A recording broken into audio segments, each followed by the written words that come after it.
So ఇప్పటిదాకా engineering బిల్డింగ్లో మనం కంప్యూటర్ ల్యాబ్స్ చూసాము, ఏఎంఎల్ వర్కింగ్ స్టేషన్స్ చూసాము, అండ్ అలాగే హైడ్రాలిక్ వర్క్ స్టేషన్స్ చూసాము.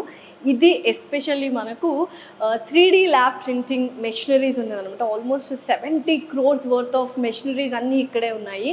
అండ్ ఎవరైతే మనకు ఒక 3D ప్రింటింగ్ కావాలి అంటే దాని వెనకాల కోడింగ్ ఉంటుంది కదా, అది మన స్టూడెంట్స్ అనేది ఇక్కడ చేశారనమాట. ఆ కోడింగ్ చేసి ఎటువంటి 3D ప్రింటింగ్స్ ఇచ్చారో ఒకసారి చూసేద్దాం.